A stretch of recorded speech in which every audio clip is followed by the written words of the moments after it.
They said I wanna rock.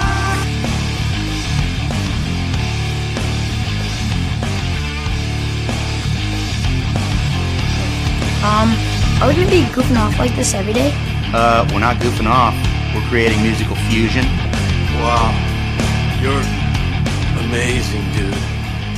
Thanks. I like to play. I'm a small reporter from Rolling Stone magazine that's in town to do an exclusive interview with Michael Jackson. I got a fever, and the only prescription is more cowbell.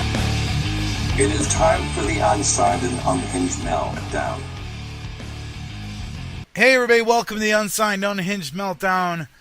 I am your host, as always, Frankie. I'm here solo this time, but I have with me Eric from the amazing band Dead Horse Trauma. How you doing today? I'm doing fantastic. That's great. That's great. And a little note, like I tell all my listeners how I hear of bands, and you were actually referred to me by another band as well as a fan of yours. We're like, hey, you got to get these guys on. I'm like, okay, never heard of them, but listened to some stuff on YouTube before I actually gave them a call, and I was blown away. And then Eric had sent me over the new CD, and oh my goodness, man, all I can say is that album is phenomenal. Thank you. I started listening to some of the older stuff too, and I was just, man, I am truly blown away. You guys are very talented. Well, thank you very much. Thanks for checking us out. Yeah, and your first album came out 2008, so about 10 years. You guys been around for about 10 years now, right? Yeah. Yeah, and I was doing some research because that's what I do. I don't want to come in here sounding stupid, but when I believe it was on your website, or maybe it was on CD Baby, how you guys had just now recently found the right mix of band members through different changes and stuff that you went through, and now it's you and Seth and Joey and Jared and I believe Jason. No. What's that? Oh, it's me, Seth, Garrett Dewald is our new drummer. Brian Carter is our new bassist, and Jason Kemp. Okay. Kemp. Then the article that I saw was really old then, so I apologize. But you guys are from the great state of Iowa, which there's not much in Iowa. I mean, the only big thing Iowa has really released to anybody was Slipknot, and now they have Dead Horse Trauma. Which yep. I'm gonna like toot his horn and make him, give him a little bit of an ego, but I like you guys better than Slipknot. I'm sorry. Oh wow. I really do. Like they have some good amazing tracks out there, but when I listen to their music, I can't sit down and listen to the whole CD from beginning to end. But like I'm a huge Slipknot fan. I love Slipknot since a long time ago. Yeah, I like their music, but I'm saying, like, I don't think from their very first CD I was able to listen to beginning to end without skipping through a track. But I think their more recent ones, it's been that way. But that's neither here nor there, because we're not talking about Slipknot. We got Dead Horse Trauma on with us, so just to kind of get things going here, where did you guys come up with the band name Dead Horse Trauma? Like, how did that come about? Well, I was watching at the time it was Court TV. I think it's called True TV now. But there was I heard somebody mention Blunt Force Trauma. I was like, wow, that'd be a really cool band name. And so we looked that up, and there was about 150 other bands thought that'd be a really cool band name too. So we ended up not being able to use that. So we're looking at. I've always been into mind control. Hiding things in music, backmasking, kind of, placing things subliminal messages, that kind of stuff. Mm-hmm. And, making something sound like something else, you can kind of bring, a subliminal attention to it. And so we're choosing something that kind of sounded like Blunt Force Trauma. Dead horsing is a term used when somebody's passed out at a party, and like a sorority sister at a frat house passes out or something, and somebody has their way with them. Dead horse trauma is kind of how we as a society are taken advantage of in our collective unconsciousness. It's about how religion, media, politics all put us to sleep, while we're being taken advantage of. Damn you, Trump. I'm a total anti-Trump supporter. But then again, I don't like Clinton either. It was kind of like picking between the lesser two evils. I don't know why this happens on our show, but sometimes politics always comes up.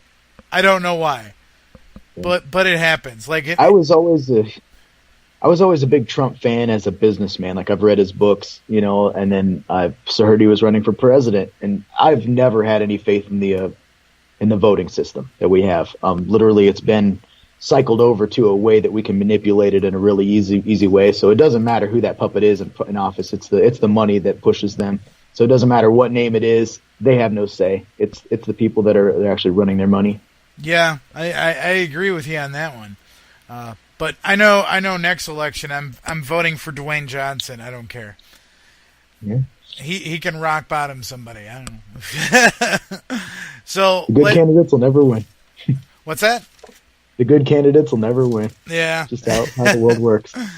So, you guys been around since 2008, but this new CD just came out this year, and It's, man, I'm going to say it, man. If I had enough time, I would honestly just play the whole CD, because it's that good.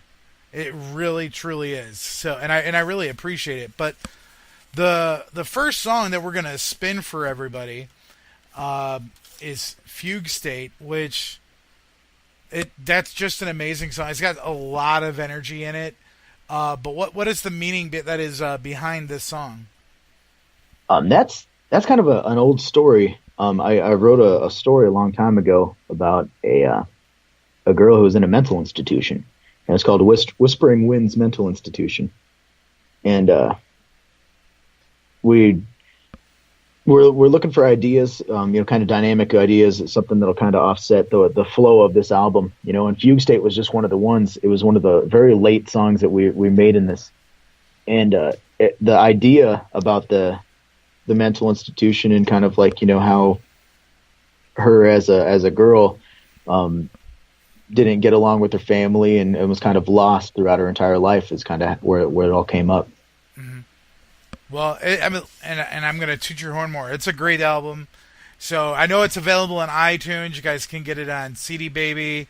I believe it's on Spotify. Is there anywhere else that if people listening that have never heard you before can download your music? Yeah, anywhere digital music's sold. I mean, it's on the Orchard, Sony Music's distribution. So really anywhere that Sony Music is held is where you can find us. All right. So, guys, check out Fugue State. Forgive me, I've fallen under and I can't see. It's just too much to take, I'm fading. It's taking over me and I don't know why I can't focus anymore.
Yeah, that song just has so much energy, and it's just can get you up and get you moving.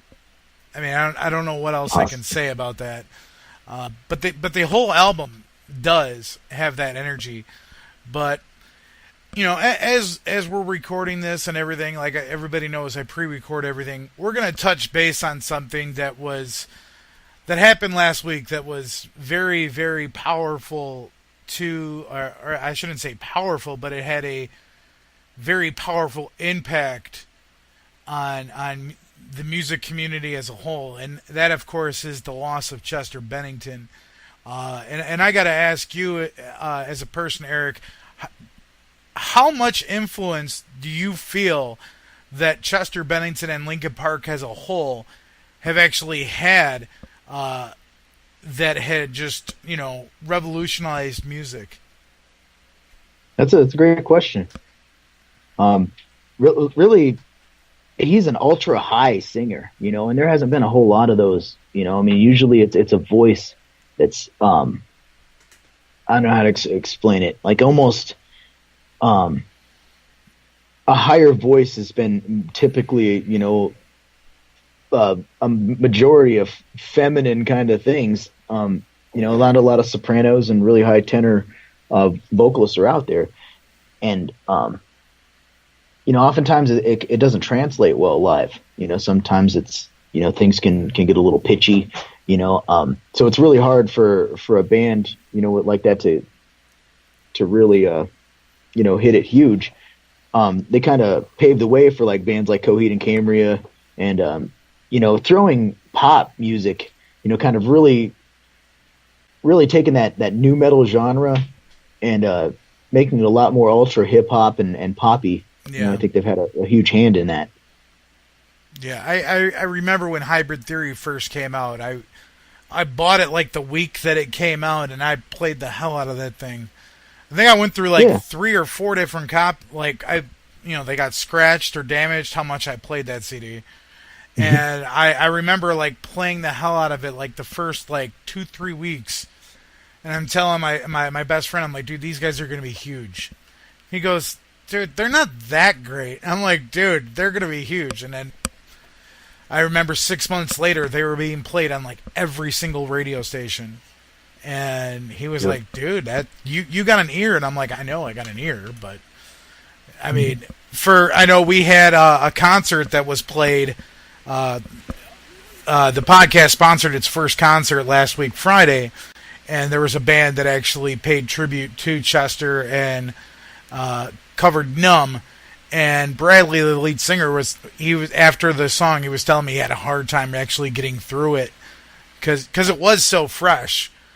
But I mean, he had a massive impact on the music community, and I take back everything that I had said about individuals that were getting so upset over Chris Cornell, because I was like, he's a celebrity. Why are you getting so upset? And then as soon as I found out the news about Chester, I'm not gonna lie, I cried like a little bitch. I was really, really upset because I was like, dude, he had such an impact on my life. But anyway, Chris Cornell, I respect Chris Cornell as a vocalist. He was also one of those really high pitched vocalists. Really high voice. One of my I started off playing guitar, when I got into music, and one of the first songs I ever learned was Fell on Black Days, and a Great lot song. of that album. Also My Wave was another one. Yeah. Chris Cornell and Chester, Scott Weiland, all those are huge impacts on my life. Not so much Prince, not so much, any of that. Like those deaths really made me think about things and how life's not so solid. Yeah. See, the reason why I said I respect Chris Cornell. I think he's extremely talented, but I wasn't into Soundgarden or Audio Slave like I was into Linkin Park. Yeah. And I don't think it was that's sad that he passed away, but it didn't hit me. It's when Chester passed away that hit me. But anyway, let's get back to actually, we're going to talk more about Dead Horse now because that's why we're here. So in the time that you guys have been touring, what are some of the favorite venues that you guys actually had a chance to play at? Oh man, there's been a few that are just amazing venues, and the sad part is some of them are shut down, aren't even there anymore. Our hometown venue, Woolies, is one of the best venues you can find in the nation. They got showers, and it depends on why. You're talking sound system, you're talking like the layout of the venue, you're talking like the amenities that they have for bands. Well, there's a lot of different reasons to love a venue. It could be the crowd too. There's some spots like the Gem in Idaho Falls. Every time we come out there, it was called 3 different things. The first time I think it was called the Falls venue, and then it was called something else. The venue is what it was called, the venue, and then last time we played there it was called the Gem. He's taken a new ownership, and the sad part is a lot of people don't come out and support live music as much as they should. I mean, you can get a lot of people to like a Linkin Park, or Avenged Sevenfold, but when it comes to just your average touring bands, that are out there kind of doing their thing, it's really hard to get people out there. Yeah, I agree. That's the whole reason why I started this show, and I felt the damage of that on Friday when I sat there and I was like, dude, yeah, we're doing this and we're trying to get people to come to local shows. Every band started as a local band, and I think there was like only 30 people that showed up to the first concert that we did on Friday, and I was kind of like, are you serious? I mean, it was $5. $5 for 4 bands. Like that's a great show, and it was like it isn't even really a price thing. Like we had free shows, and we get about a fourth of the amount of people that if we charge $15 at the door, people we had 4 times as many people showing up. It's a mind-boggling thing. Yeah, I mean, I'll go to a local show no matter what. I mean, I don't know the band, I'm gonna go because every band starts out as a local band, and buying merch is the whole reason that helps support them. Which, by the way, they have a great shirt that's on their website, which I'm going to be purchasing. So, guys, support the local music thing. But which I always say. But what are some of the bands that you guys actually had a chance to play with that are kind of, that kind of just stick out for you? Oh man, there's one actually that kind of came back around, and they were awesome. They're called Ectomorph. They're from Hungary. They're from where? And we played Hungary. Oh, wow. And they came, they played something called Siram Fest, Southeast Idaho Rock and Metal Fest. And they, unfortunately, the promoter, Russell Coomer, had passed away. And so, shout out to him, rest in peace. The guy was an amazing promoter. He's the reason we had, 250 people every time we come to Idaho Falls. He really did his part as far as promoting music and supporting local bands. The local bands that were there, he really kicked them up. He put his own money on the line to make sure that things happen for them. And we just need a lot more promoters out there like that. But we got the opportunity to meet Ectomorph out there. And now we got to make the announcement just here recently. We're going to bring Ectomorph to the United States to tour with us, and we're going to tour with them in October. And then in March, we're going to go tour Europe with Ectomorph. Well, so where are you guys going to be at in October? We're just working on the routing right now. We're actually looking at, so far, Omaha. We're going to be in LA and try to work through a hometown show. So kind of like Midwest down through Texas. Well, if you guys show up in Chicago or Milwaukee, I'll be there. That's very possible. Yeah, I actually think that's toward the end of the tour. We're going to go through Wisconsin. And Chicago is definitely a market that we're going to be in. Well, now I'm excited because I'm all about going to see. I love going to concerts because, man, there's just so much energy at a show, and I've seen stuff on YouTube, and these guys have a lot of energy. We just played Reggie's. What's that? In Chicago, we just played Reggie's last weekend. I actually heard about that one. I believe my friend Ashley was the girl that told me about you guys. Was at that show. So I was, and Bradley from Static Signal was telling me about you guys too. Who he would Static Signal. Cool. Yeah, they actually did the show for us on the 21st here in Kenosha. So, another question I got for you, with this question, I get so many variations from responses, but do you guys prefer to play on a larger stage where you guys can interact with the band a little bit more, your other bandmates, or a more smaller stage where it's more intimate setting with the crowd and you can kind of feed off the energy from the crowd? It doesn't matter, really. I mean, if it's a small stage, we've played very small stages. A couple tours ago, we had a couple venues that were like last minute booking things that, we would just have enough room to stack our amps, set the drums in front of them. We're talking like 10-foot worth of stage. Oh, wow. And, we made it happen. I mean, it doesn't matter really. I mean, if there's one guy there which has happened here recently, we had a last minute show. And we ran to some guy who was playing pool. And, before the show, I'm always walking around, finding out who the metalheads are, seeing if there's anybody we know. Like, hey, what's up, man? Here's a sticker. We're going to be playing here later. I swear we don't suck. And he came by. He came by and was like, oh, really? So then he's like, awesome. I'll check it out, And then he, about a half hour later, he ran up and was like, I just checked you guys out on YouTube. You guys are really good. Like, I'll be here. So he's like, I got to go home for a little bit, and I'll be right back. And I was like, oh, cool. We hear it all the time. Like, I'll be right back. Yeah, sure. Yeah. But he did. He came back, and he was literally the only guy that dug that show. He was there jumping up and down. He was having the time of his life.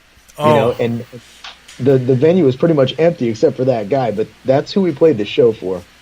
And you get the same amount of energy whether there's one guy there or 30,000 people, which we've done before. But large stages are nice. You kind of run around, you get a little bit more winded. You can kind of like pick your spots and stuff like that. We're able to do a little bit more in like a larger stage. It's a little bit nicer to have. Well, as a quiet vocalist, monitors are a little bit more in tune on a larger stage. Mm-hmm. Sometimes you're working against some sounds that just bounce off the walls and everything with a really small stage, which it's no big deal. It's kind of just something that you work through, but it's always like a vocal type of thing. Yeah. I know a lot of my friends that are in bands. I have a lot of friends that are in bands, which is why I started this show, was to help them out, to get more people at their shows. But it blew up, and now I'm getting people from all over the country. So, hey, this show is getting bigger than I thought it would, faster than I thought it would. So, but I'm the crippled guy. I'm disabled, and I can't stand for a long time, and I can't walk for a long time because I have no cartilage in either knee. So I'm usually at the front of the stage, sitting in a chair with my cane, just like going to town. And everyone, like, there is a band that I became really good friends with, Fatal Havoc, out of the Chicago area. And they said, dude, for someone that's in your position, you have more energy than I've seen out of anybody in any show that I've ever done. And I was just, I'm like, dude, I'm just rocking out, man. It's a show. I don't care if I'm disabled. I'm still going to bring it. If you guys bring your A game, I'm going to bring my A+ game, Yeah, absolutely.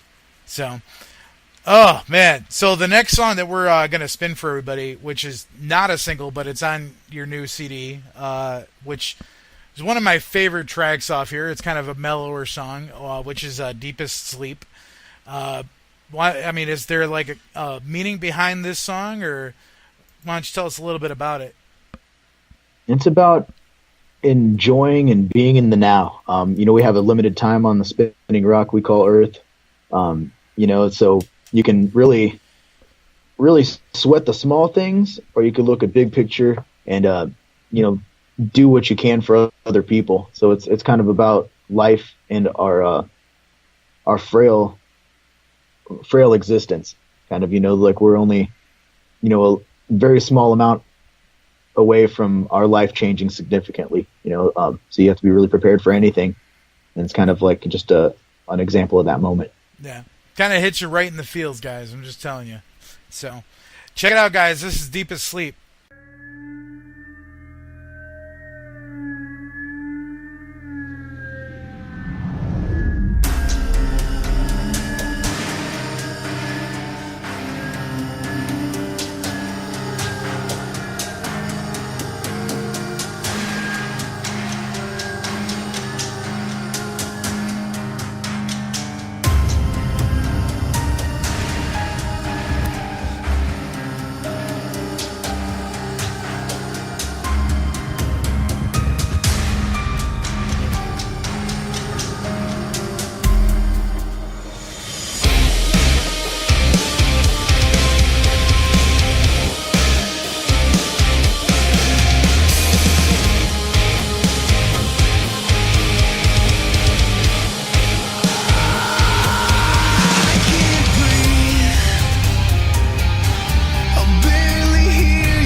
right, guys, we're back.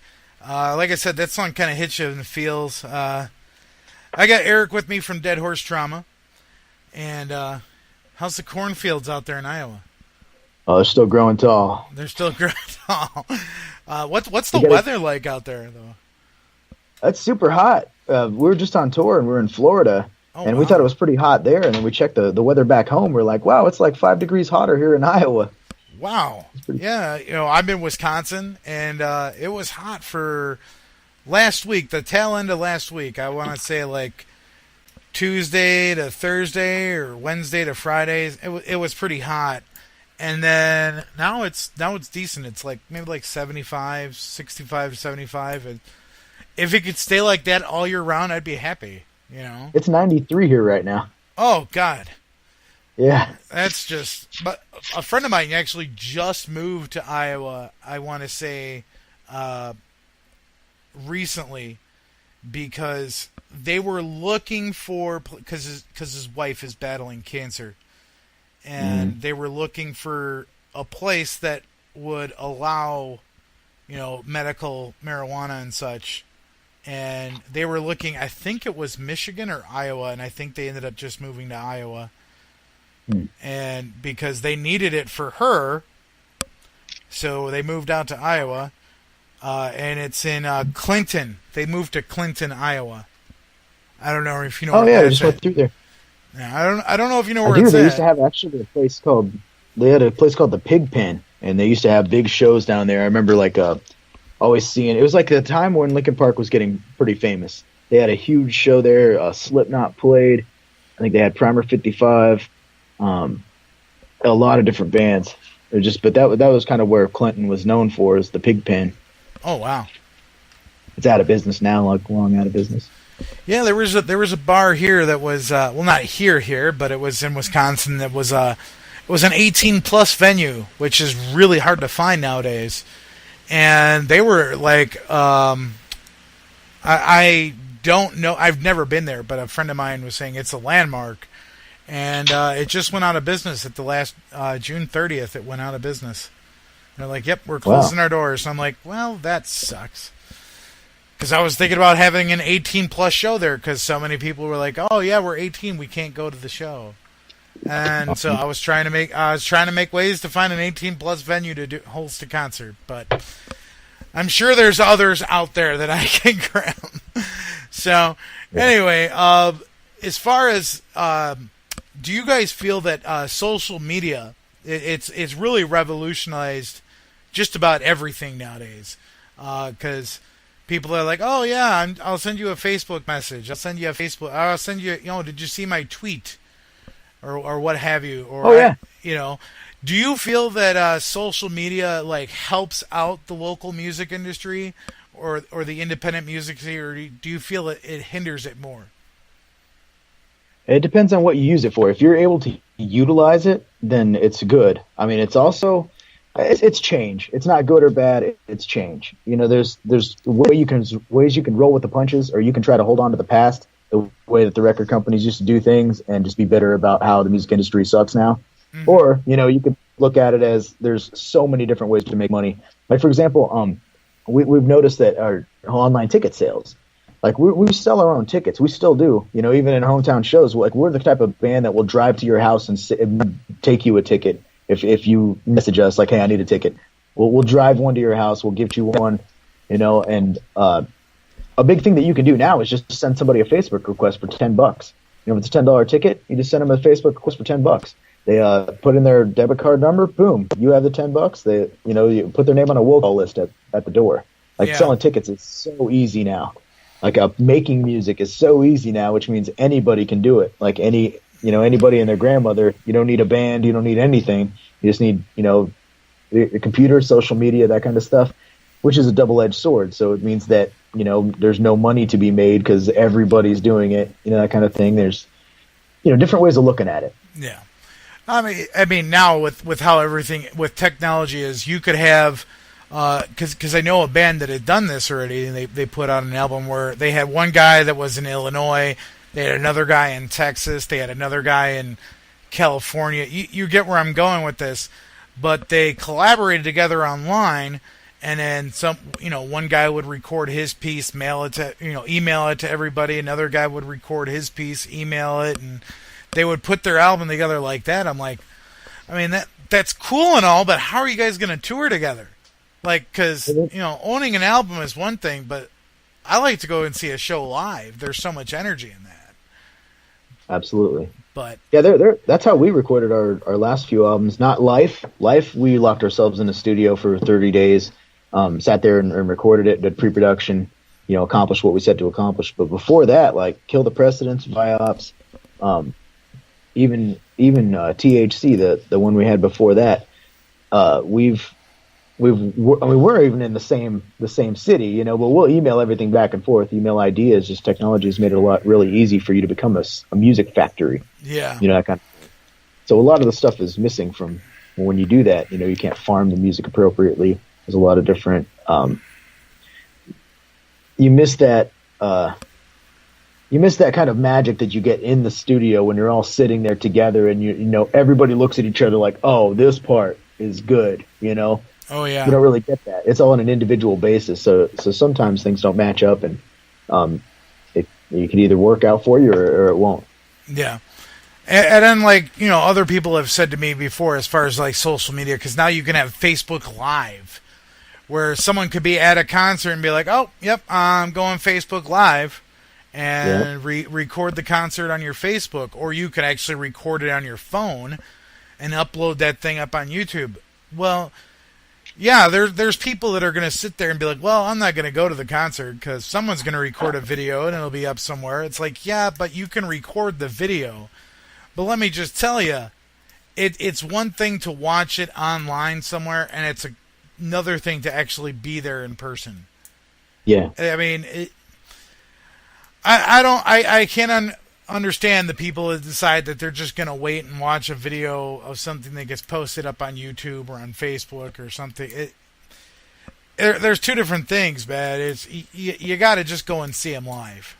Even the guy recording it, you're kind of distracted trying to get a good video of the thing instead of like actually enjoying the show itself, Oh, exactly. Yeah. Which I am totally guilty of because I do it for the podcast. I'll sit there and try and record videos for the podcast, and be like, yeah, we got this video of this band playing live. Boom. But it's also bands that are around the area, which, no offense, guys, I've seen you guys so many times. The bands know who I'm talking about. But it's like I can get away with recording a video because I've seen you guys a lot, and I'm not going to get hurt either way. So. Right. But the next song that we're going to play for everybody, which is Left Unsaid, which there's a video for it on YouTube where it's actually even got the lyrics involved as well, and it's a very powerful song. Which I've been saying that about all of your music. I don't know who writes all the lyrics for you guys, but my goodness, your lyrics are they kind of just really hit home. Thank you. I'm assuming you write all the lyrics. I do. Okay, well, you're doing a good job. I appreciate it. You're making Neil Peart blush. we really set like a kind of, we really wanted to hit home with a lot of people on this album. We had to have the biggest demographic that we can to hit, and so a lot of the lyrics are written, it's not personal, but it is personal. So a lot of it can be applied to a lot of different things. It all depends on your interpretation of the music itself. What I'm singing about. So it could be about, a drug addiction. It could be about an addiction to a relationship. It could be about a lot of different other things. Resting in Pieces, for example, it's about loss.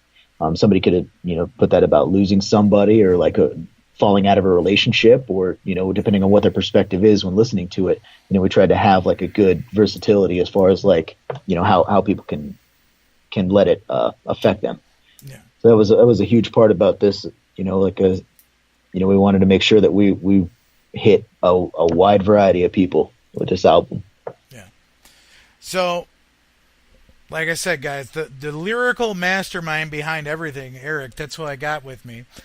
And he, like I said, I'm tooting his horn. He made Neil Peart blush, and Neil Peart is my favorite drummer of all time.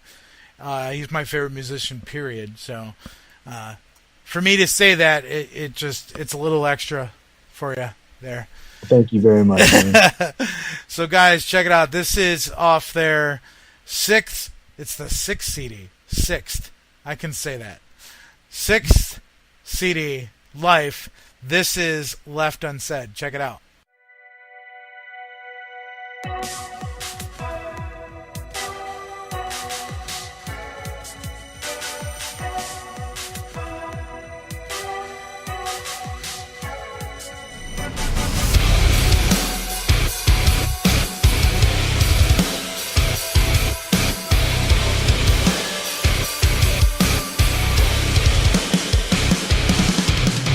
She walked with so much hate inside. You could see it in her eyes. So afraid of what they'd say if they saw through her disguise. So afraid to give you more than you could take. I didn't want to say it, but what if we're making a mistake? Just another needle you can shove inside in.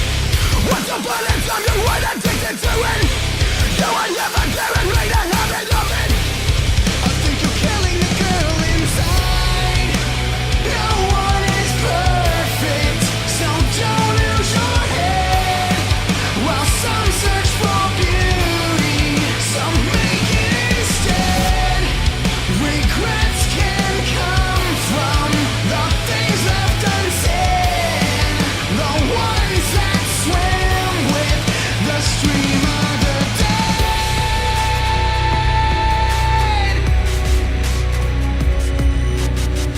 I saw the absence of a soul, just a void I used to know.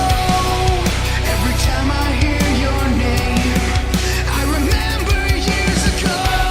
So stubborn you would argue, it's your own risk to take. I couldn't stand to watch you. What if you never wake? Just another needle you can shove inside in. Once upon a time you were addicted to it. You were never guaranteed to have it of it. I think you killed the girl inside. No one is perfect, so don't lose your head. While some search for beauty, some make it instead. Regrets can come from the things left unsaid. The ones that swim with the stream of the dead.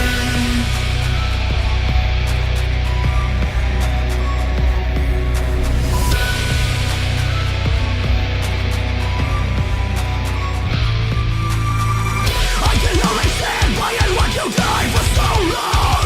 We can tell you till we're blue in the face. You showed us many times you couldn't fight the battle alone. You never let it fall into place. Spending every minute looking for the answers to the things you wanted to face alone. Well, there's an army of us right behind you. We care to watch you just let go. No one is perfect, so don't lose your head. While some search for beauty, some make it instead. Regrets can come from the things left unsaid. The ones that swim with the stream of the dead.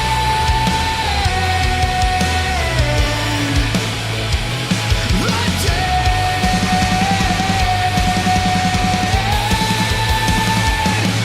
dead. All right, we're back. I still got Eric with me. He's not going anywhere. I'm he's here. probably like, damn, dude, shut up and let me go. I got my Big Mac here waiting for me. Come on. Oh man, so we're gonna get into a little bit of the lighter side of things. We talked about behind the music with social media and the venues and stuff like that, but we're gonna get to know Eric just on a little bit of a personal level now. And if the band Dead Horse Trauma could go on tour with any band, whether they're alive, dead, or broken up, who would you want to go on tour with? Slipknot. That was a very quick response. They, Yeah. man, my buddy has seen them like 4 times, and he says that they put on like one hell of a show. Yeah, I've seen them about 7 or 8 times. Absolutely. Well, now, did you actually get a chance to see them in Iowa before they were signed, or no? Yep. Now that's something to write home about. There is a band that's from my area that I actually got a chance to meet before they were signed, and that's Local H. Local H is from 20 minutes south of where I, was living, and they would play at the one bar, Fritz's Corner, and I got a chance to see them before they got signed, and thought they were going to be huge just by seeing them playing in a bar. So, I mentioned that a little bit here and there. But what is the first concert you ever had a chance to go to? Marilyn Manson. Marilyn Manson. Which tour was that? They were on tour with Nashville Pussy. Okay. Can't Was remember. that Last after? tour on Earth, I think. Was that Antichrist Superstar? I think it was the Antichrist Superstar tour, but no, it wasn't the last tour on Earth. It was God, I can't remember what it was called. Yeah, it was good. I enjoyed it. It was in Cedar Rapids, Iowa, is where it was. Yeah, my first concert was AC/DC, and nice. That was one hell of a way to have a first concert. But what was the first album that you ever bought? Like either gifted or actually went out and purchased? Dookie. Oh, that's a great album to have as your first album. Yeah, Green Day was actually one of my favorite bands.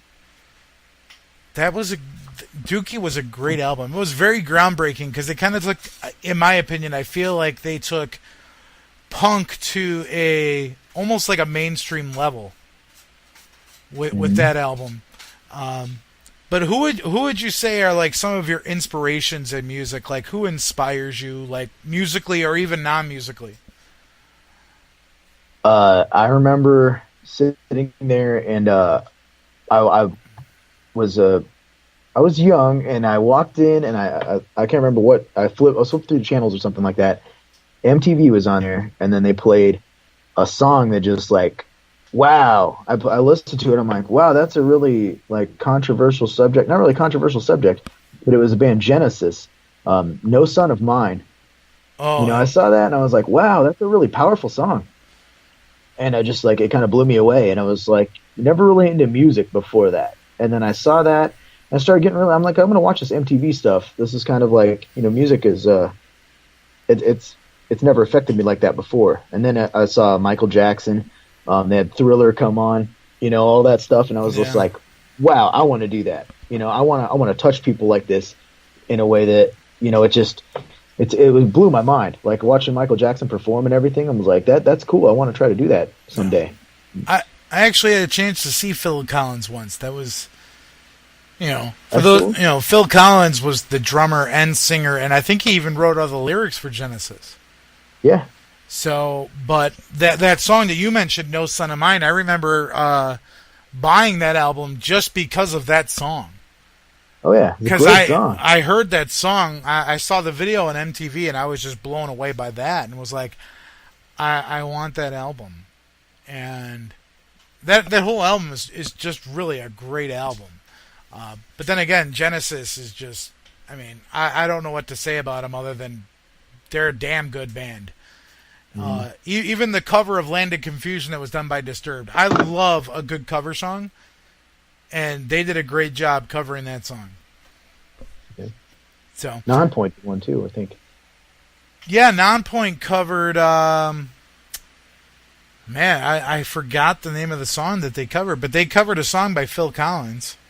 In the Air Tonight. Yeah, that's what it right. was. Yeah, that was a great version of that song. So now we're getting into something here which a lot of bands get stumped on because they don't know how to respond to this. But you have a huge musical library, so you have many, many, many options, which might be a little bit harder for you. As everybody knows, I'm a huge wrestling fan. I don't hide it. I have like 30 T-shirts. I just ordered more. My whole room is decked out in wrestling merch, autographs, and everything. but if a wrestler had came to you guys for Dead Horse Trauma and said, I want to use one of your songs for an entrance song, what song would you actually hand over to them? We actually wrote a Psycho for a UFC fighter. Or he was a fighter from Iowa. He got his opportunity. He was on a show called The Ultimate Fighter. Okay. And he ended up injuring himself, so he wasn't able to perform on that show. He didn't get to fight his main fight to earn his way because he injured himself in practice. So he was so mad. Like, he was just like, put me in. I'll fight him with one arm or one leg or whatever he did. And he was just like, let me do this. And he was just so adamant about it. Dana White saw that and he's like, you got a lot of heart, I'm going to give you a shot. He's like, I'm not going to tell you when or where, but you just be ready and I'll give you another shot. And so it was a UFC fight. He got his shot and he was like, I'm going to fight in the UFC. He was like, this is crazy. So he got on a card and then he messaged us and was just like, you guys are a big band from here in Des Moines. Will you write me some intro music or something like that? And I was like, you caught us just a spot where we're writing the music for our new album right now. So yeah, I'll do that. That's a great idea. I was kind of stumped on writing ideas and stuff like that. And then instantly he just came at the right place, right time. I was like, I'll write you that song. I had him send me a survey, a little interview, tell him what fighting means to him and the anticipation that he feels when the fight's coming up and all that stuff. And try to view it through his eyes and wrote him Psycho. We kind of had that same situation because I wanted to write for some other fighters hit us up and was like, will we write us songs? And we're like, man, we're not writing a bunch of them, but we'll write a kind of a song about fighting and stuff like that. And that was The Massacre is on Life. So that's kind of the song that we have written for that kind of situation, whether it be fighting, wrestling, fighting, any kind of battle that anybody's going through, cancer, fighting a cancer, any of that kind of stuff. That's kind of what we wrote that song for. Okay. So now Psycho, what album is that available on? Kill the President. Okay. Now, man, you're talking about UFC and UFC and wrestling, they have a lot in common. They kind of go hand in hand. Yeah. I feel they do. I mean, I don't know how much you watch either one of them, but Brock Lesnar made the jump to UFC and then he made back into the WWE, and CM Punk made the jump in the UFC, and we're just not going to go there. And now they're actually talking about the Four Horsewomen with Ronda Rousey and her group of girls. Actually, really? Yeah, they're talking about having a WrestleMania event where it's going to be Ronda Rousey and the three girls that she's with, and the quote-unquote Four Horsewomen of the WWE, which is Sasha Banks, Becky Lynch, Bayley, and Ric Flair's daughter Charlotte. Oh, really? Yeah. I didn't know she was fighting. That's why I'm not too into wrestling or anything like that. Yeah. But I'm a huge wrestling fan, so ask anybody, they'll be like, holy shit, dude, you got so much wrestling merch in your room. I'm like, yeah. I've met a lot of wrestlers, and I love wrestling. I suffer from anxiety, and whenever my anxiety acts up, I just turn on the WWE network and I'll just start watching old pay-per-views, and it just calms me down and relaxes me. And my counselor, therapist, whatever you want to call him, was like, well, what do you do when your anxiety really starts acting up? I'm like, I watch wrestling. And she's like, and that works for you? And I'm like, yeah, it calms me down. I don't know what it is, but it works for me. So my therapist is like, hey, if that works for you, go for it, So, but the last song that we're gonna splin this one is "Resting in Pieces," which is arguably probably one of my favorite songs off this new album. So, and you mentioned a little bit about it earlier. Is there anything else that you want to add about this song? Well, before we spin it. Not really. I mean, the name of the game with this album is applicability and how people can apply it to their life. So I don't want to paint too much of a picture because I want the picture to be already in their minds, and kind of how it affects them. Yeah, it's art. It's open for interpretation. So, man. But anyway, I just want to thank you, Eric, for giving me all the time that you've given me today. I really appreciate it. It was an honor and a privilege to have you on the show. Well, thank you for having me, Frankie. I appreciate it. I truly appreciate it. Like I say, guys, keep the trend moving, keep the trend alive. Like I said, I've seen it all over the place now. So hashtag support local music. This was Eric from Dead Horse Trauma, and we'll catch you guys next time.